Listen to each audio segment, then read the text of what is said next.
തദ്ദേശ തെരഞ്ഞെടുപ്പ് ആദ്യഘട്ടം പൂർത്തിയായി. നഗരഭരണം പിടിക്കും, 45 ദിവസത്തിനുള്ളിൽ പ്രധാനമന്ത്രി ഇവിടെ കൊണ്ടുവന്ന് പ്രഖ്യാപനം നടത്തുന്നതായി BJP നേതാക്കൾ പറയുന്നുണ്ട്. എന്താണ് ഒരു അതൊക്കെ അവരുടെ ആഗ്രഹവും സ്വപ്നവുമാണ്.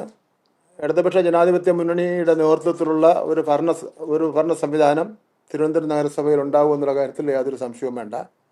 ജില്ലാ പഞ്ചായത്തിലും ഇടതുപക്ഷ ജനാധിപത്യ മുന്നണിയുടെ നേതൃത്വത്തിലുള്ള ഒരു ഭരണ സംവിധാനം ഉണ്ടാകും. Varkala municipality, Attingal municipality, Nedumangad municipality, Neyyattinkara municipality, ഈ 4 മുനിസിപ്പാലിറ്റിയിലും ഇടതുപക്ഷ ജനാധിപത്യ മുന്നണിയുടെ ഭരണ സംവിധാനം ഉണ്ടാകും. ബ്ലോക്കിൽ കഴിഞ്ഞ വർഷം ഒരു ബ്ലോക്കിൻ്റെ കുറവുണ്ടായിരുന്നു. ആ കുറവ് കൂടി ഇപ്രാവശ്യം പരിഹരിക്കും.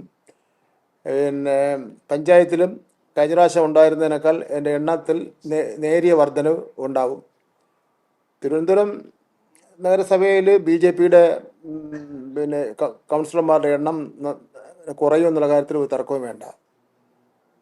പിന്നെ ഇപ്പോൾ തന്നെ ഇന്നലെ തന്നെ തെരഞ്ഞെടുപ്പ് കമ്മീഷൻ ഇടപെട്ടിട്ടുണ്ട്. സാധാരണഗതിയിൽ തെരഞ്ഞെടുപ്പ് നടന്നുകൊണ്ടിരിക്കുന്ന അവസരത്തിൽ സ്ഥാനാർത്ഥിയോ രാഷ്ട്രീയ പാർട്ടികളോ പ്രവചനം നടത്താൻ വേണ്ടി പാടില്ല എന്നുള്ള നിലയിൽ ഒരു നിയമമുള്ളതാണ്. അതിനെ ലംഘിച്ചുകൊണ്ടാണ് ശാസ്തമംഗലം വാർഡിലെ BJP കൗൺസിലർ ആയിട്ട് മത്സരിക്കുന്ന മഹതി അവരുടെ പ്രവചനം നടത്തിയത്. CPMൻ്റെ ജില്ലാ സെക്രട്ടറി ജോയി ഇലക്ഷൻ കമ്മീഷന് പരാതി കൊടുത്തിട്ടുണ്ട്. ഇലക്ഷൻ കമ്മീഷൻ വളരെ ഗൗരവമായ വിഷയങ്ങളെ കാണുന്ന ഇലക്ഷൻ കമ്മീഷൻ ഇക്കാര്യത്തിലും വളരെ ഗൗരവത്തോടുകൂടി കാര്യങ്ങൾ കാണുമെന്ന് പ്രതീക്ഷിക്കുകയാണ്. ഇവിടെ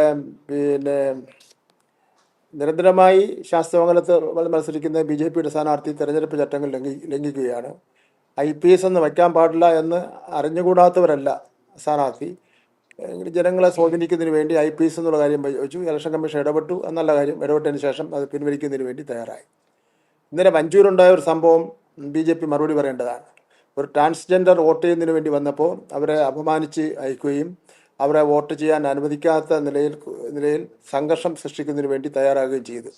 ഓക്കെ, ഈ ട്രാൻസ്ജെൻഡർ സമൂഹത്തോടുള്ള BJPയുടെ സമീപനമാണോ ഇത് വ്യക്തമാക്കുന്നത് എന്നുള്ള വിവരം BJPയുടെ സംസ്ഥാന പ്രസിഡന്റ് വ്യക്തമാക്കണമെന്നുള്ള കാര്യം ഞാൻ ആവശ്യപ്പെടുകയാണ്. ഞാൻ സംഭവ സ്ഥലത്ത് പോയതാണ്, കാര്യങ്ങൾ വ്യക്തമായി മനസ്സിലാക്കിയതുമാണ്.